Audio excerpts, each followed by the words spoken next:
Hi Taurus, this is your April 1st through the 7th weekly tarot reading. As always, we'll have 5 separate spreads in my weekly readings. The first spread is going to be new love coming into your life. The second spread is for those of you who are already married or in a relationship. Spread number 3 is love from the past. In the fourth spread, we'll talk about your work, your business, and your finances. And we'll wrap things up with spread number 5, which is what you're not expecting to happen this week. Please like, share, and subscribe to support this channel.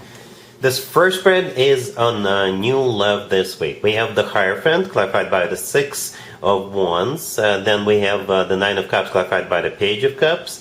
We also have the Chariot, clarified by the 10 of Pentacles. In the potential outcome, we have the King of Cups with Justice and the Queen of Pentacles. And we also have the Ace of Swords on the bottom of the deck. You could be dealing with a water sign. Cancer, Scorpio, or Pisces. We also have Libra on the table. This is one interesting spread, Taurus. One interesting spread. First of all, we start with you, the Hierophant. That's your major arcana card. And so I assume that's you because this is your reading. Okay. And we end with you. The last card that came out before I actually started clarifying, the Queen of Pentacles right next to the deck, I assume that's also you. So we started with you and we end with you. Okay. And the King of Cups, the first card in the potential outcome, that's the person you're dealing with or will be dealing with starting this week.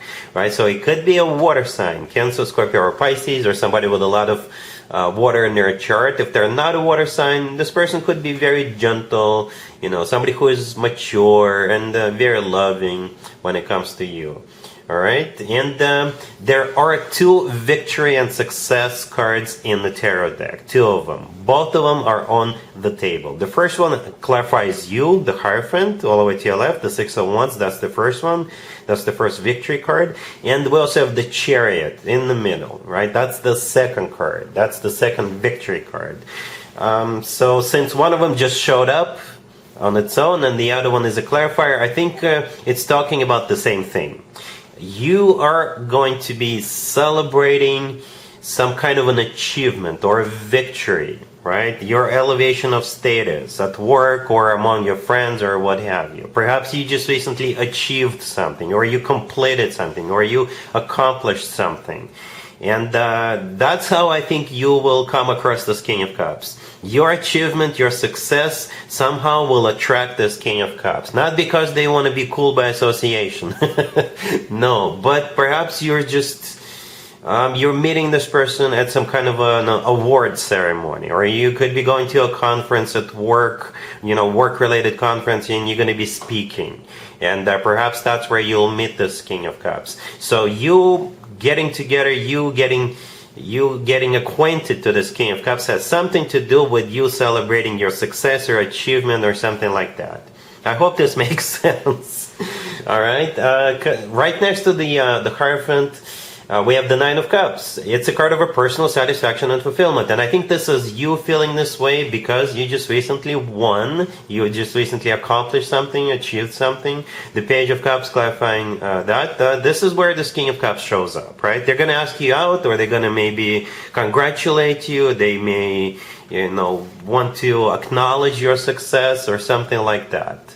All right? Perhaps you're going to be speaking in front of an audience, and this person will approach you after your speech and they'll be like, oh, you know what? I also think this way, or we have similar opinions. Why don't we get together over a cup of coffee or maybe dinner and talk about this some more? You know, that's how it kind of feels. Let me know in the comments down below what's going on here, right? Then we have that Chariot, the second victory card. If this King of Cups is a Cancer, it kind of makes sense because the Chariot is a Cancer major arcana card. But like I said, this is also a victory and success card. And it's clarified by the 10 of Pentacles.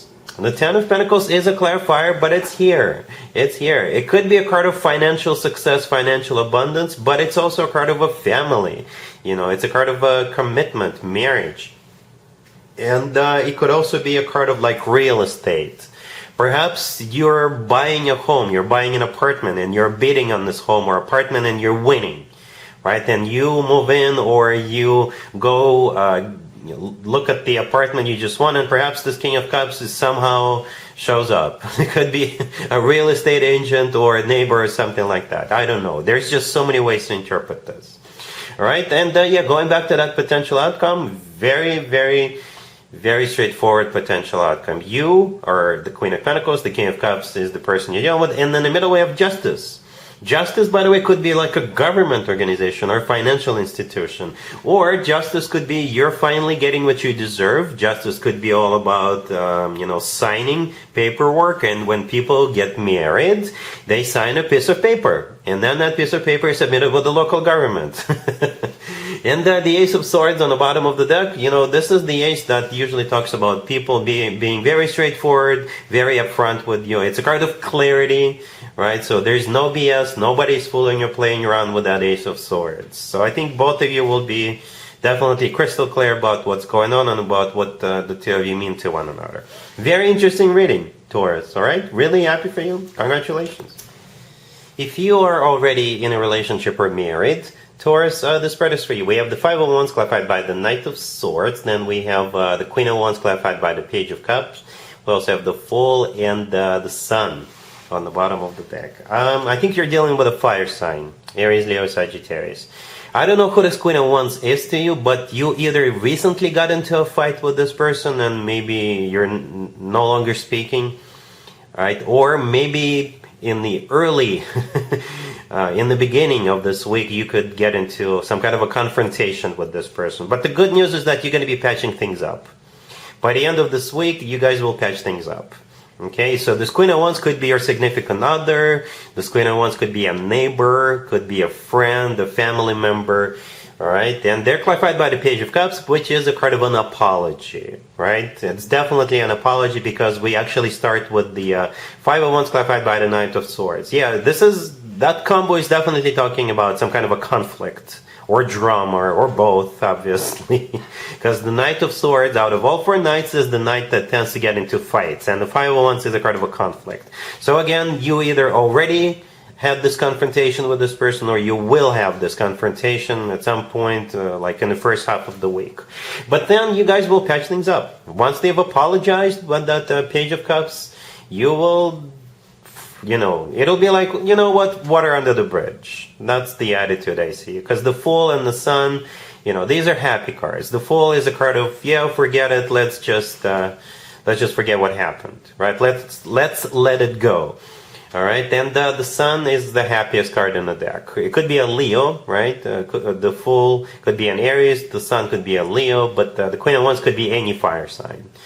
All right. So that's what I have for you, Taurus. Let's see if anybody comes back from the past for you, Taurus, this week. Keep in mind, it doesn't have to be the most recent X. We have the Eight of Wands, clarified by the King of Wands. We have the Three of Cups. Then we have the Star, and we have the Page of Pentacles on the bottom of the deck. You could be dealing with a fire sign, Aries, Leo, Sagittarius. We also have Aquarius on the table. Well, I don't know if you just watched the couples spread. That one also had a fire sign. It had a Queen of Wands. This one has the King of Wands. Fire sign loves you. Or fire sign love you. So yeah, you got this King of Wands. If this King of Wands is an Aries, maybe it's their birthday, right? Then perhaps you're gonna wish them a happy birthday, and they'll be like, "Hey, yeah, thanks for the wishes. By the way, I'm throwing a birthday party, such and such day. Why don't you come?" And I think you'll at least consider going. To be honest with you, that's the first thing I thought of: an Aries and their birthday. Right? If it's not an Aries, perhaps this person is somebody who is going to be like back in town, or they're going to be in your neighborhoods, and they're going to reach out and see if you're available, because the King of Wands is clarifying the Eight of Wands, which could be a card of travel. It could be a travel by air, it could be travel by train, by bus, I don't know. But it's also a card of communication, like back and forth communication. And the Three of Cups in the middle is a card of a party. Yeah. So if this person is an Aries, it could be their birthday party coming up. But at the same time, the Three of Cups is a card of a reunion. Okay. And the Star right next to the deck could be an Aquarius. But the Star is a card of a wish come true, and it's also a card of healing. All right. It's a card of healing. It's the only major arcana card on the table. And it was the last card that came out. The Page of Pentacles on the bottom of the deck. For some of you, maybe this person wants you to go somewhere with them for their birthday, or you may have to If you decide if it's a birthday party, then with the Page of Pentacles, you may want to bring something to the birthday party with that Page of Pentacles, but the Page of Pentacles could be them bringing something to you, giving something to you. Perhaps this person travels and they picked up a souvenir someplace remote and they're going to give it to you or something like that. What I can tell you, I don't see it as a rejection, Taurus. There's no rejection here. Just keep that in mind. All right? Cool. Let's talk about your work, your business, and your finances, Taurus, this week. We have the Ace of Pentacles, the Ten of Pentacles, the Emperor, and the Sun on the bottom of the deck. You could be dealing with Aries or a Leo or absolutely any zodiac sign. So the fire sign story continues, right? We had the fire sign in the couple spread, we had a fire sign in the X spread, in the Love from the Past spread, and we have two more fire signs here, the Emperor and the Sun, right? The Emperor could be an Aries, the Sun could be a Leo, both are fire signs. But let's forget about the particular zodiac signs for a second, right? This is such a great, fantastic spread, Taurus. If I ever wanted work, business, and finances spread for myself, it would probably look something like this. Seriously, really, right? Because the Emperor is a boss figure, all right? The Emperor is somebody who's large and in charge, somebody who is wealthy, somebody who is very well established, somebody who's got everything under control, all right? And the Ace of Pentacles, the first card that came out, this is what's coming your way this week, all right? And it could be a promotion, right? It could be a raise or both, a promotion that comes with a raise, or it could be a job offer. Okay, it could be anything, and it is a golden opportunity. The Ace of Pentacles is a golden opportunity ace. The Ten of Pentacles in the middle is a card of a pile of cash. All right, the Ten of Pentacles is a card of financial abundance or real estate or both. All right, and the Sun on the bottom of the deck, it is the happiest card in the deck. It really is. It's the happiest card in the deck. Let me know how this plays out for you. But this is awesome. It could be you who is promoted, or perhaps your boss will assign some kind of a major responsibility to you, or they will promote you or something like that. You could be getting paid this week. Perhaps the company you work for, they're going to go IPO and they will, give you some shares, or perhaps the company you work for went IPO at some point in the past and now you're becoming fully vested or something like that. It's like money coming your way this week. All right? Cool. Let's see what you're not expecting to happen this week, Taurus. We have the Eight of Wands, the Queen of Swords, clarified by the Page of Wands. We have the Ace of Pentacles and the Page of Pentacles on the bottom of the deck. You could be dealing with an air sign, Gemini, Libra, or Aquarius. Yeah, what you're not expecting is this Queen of Swords. For some of you, maybe literally showing up, or they will let you know that they're going to be showing up pretty soon. Or they just want to talk to you, right? Because we have a lot of communication on the table, a lot. The Eight of Wands, the first card that came out, is a card of communication, and so is the Page of Wands, clarifying the Queen of Swords. The Page of Pentacles on the bottom of the deck sort of qualifies as communication as well. Okay, but yeah, the Eight of Wands could be a card of travel. All right, so I don't know, maybe this person is going to show up unannounced, or they will give you like a very little notice, or they'll tell you they're going to be showing up at some point in the future, maybe in time for your birthday. Okay, maybe that's what's happening, because your birthday season starts in 3 weeks. Okay, but yeah, the Queen of Swords is most likely an air sign, Gemini, Libra, or Aquarius, or somebody with a lot of air in their chart. And it could actually turn out to be a golden opportunity for you, because right next to the deck we have the Ace of Pentacles, which is a golden opportunity. I don't know what the nature of this connection is, but I think you, at least meeting with this person or talking to this person, will or may turn out to be a golden opportunity for you in some shape or form, whatever the nature of this connection is. It could be work, business, finances, love, friendship, anything. All right, so that's what you're not expecting, Taurus, and that's what I have for you for this reading for this week. If this video resonates with you, please like it. Please also share and subscribe, and other than that, Taurus, have an amazing week.